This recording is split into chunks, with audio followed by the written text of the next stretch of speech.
the League of Women Voters, and we're talking about some changes that are coming up. Yes, the League of Karen McBride is in from the League of Women Voters, Utica, Rome, and there is I guess the decision is, do we want to have a constitutional convention, or there will be one? And Karen can explain.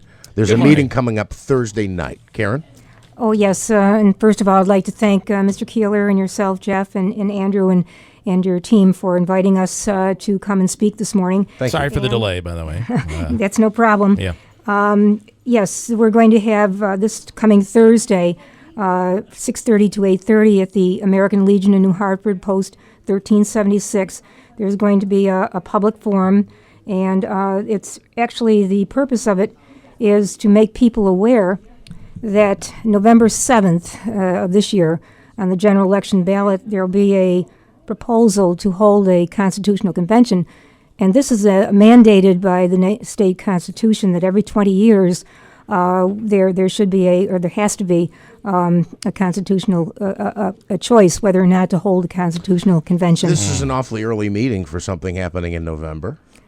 You might think so, but like anything political, things have to start early on. Sure. In order to have their full impact. So what we would be talking about is election laws, term limits, taxes, all sorts of right. That's correct. There's probably general categories. Probably there are 19 general categories of the state government that people who go as delegates will examine these, and they make up their own agenda. Once if it's a yes vote for a constitutional convention, then they establish their rules and their agendas and so forth. So yes, it opens up the whole Constitution. Yeah. And especially after a year like we've experienced in the last 2 years with the corruption in Albany, we're losing the Pre-Barrera's investigation. Now more than ever, you would think that we would want to take a look at the Constitution and say, how can we prevent these things from happening? Or should we be paying for these people? Should their pensions be pulled if they end up being found guilty? And these are all, I believe that might be on the ballot in the fall anyway. Yes, on the ballot, in addition to the question about the Constitutional Convention, is one on about pensions on the state legislators, and people will vote yes or no. And I don't know exactly how that's worded, but that is something that could be in the, if it doesn't pass there, it could be incorporated into the Constitution, and that might be something that would be of interest and importance. And why people don't know a lot about this is because it really only happens every 20 years, Correct. Right? Is when well, yes, and it is in the Constitution. In I can't remember which year.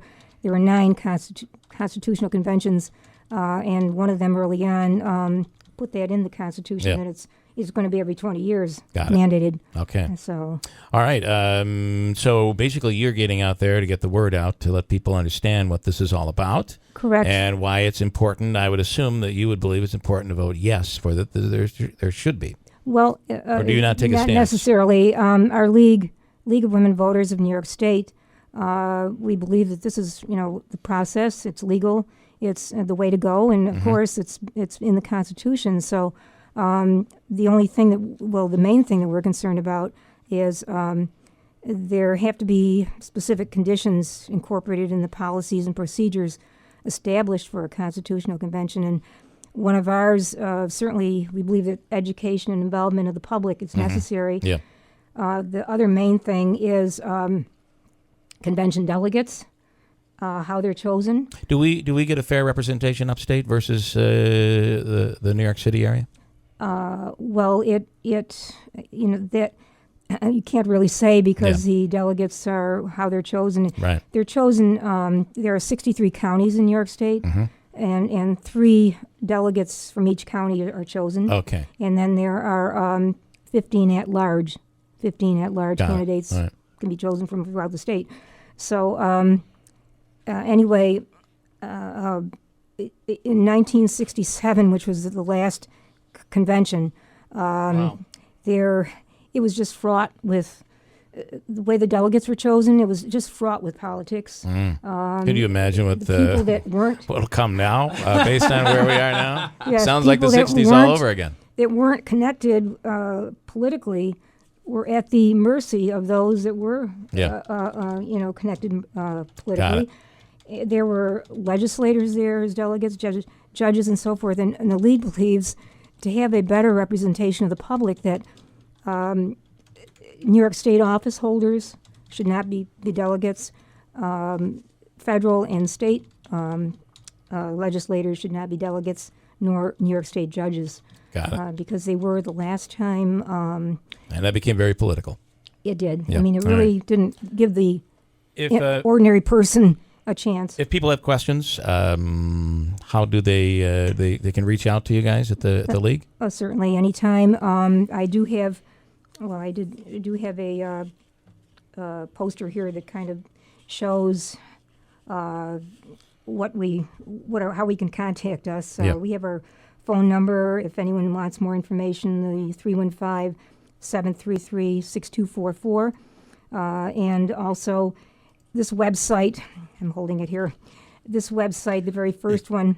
It's league at lwvny.org/program/studies/concon.edu. I would just direct people to the lwvny.org website. You can get That's there. correct. Okay. And we'll also put a link on our website so people can get to it from there. So, Great. I mean, it's a great opportunity for people. There's nothing like a discussion. Yeah. You learn more at a discussion than reading. I mean, you read too. I don't know. but Did you listen to the previous hour? I'm not sure we learned anything in the previous hour. I could be wrong. yes. That was a discussion, kind of. always good for input and output. It's always, you're right. I mean, if we're not talking, we're not talking. There's no communication. So, Correct, yes. Okay. And quickly, Karen, League of Women Voters, we hear about it, and we know that you guys are always involved in debates and a history. A quick synopsis. Of our league, locally, 1956 is when we kind of got started, organized here in Utica. And then we've, over the years, we had a great membership early on. We've dropped, of course, in membership. That's kind of like all organizations around. People pass away and whatever. We don't, people have trouble getting members, but we always have our same principles that we stand for the public. That should be public should get involved with their government, and they should be kept informed, and exercise their right to vote. Yeah. It's a privilege as well as a duty. So. A lot of people, especially women, right? The League of Women Voters Correct, but, did a lot of fighting to get the right to vote. Since 1920, Yeah. and next in November of 2020, we'll be celebrating our 100th anniversary. Wow.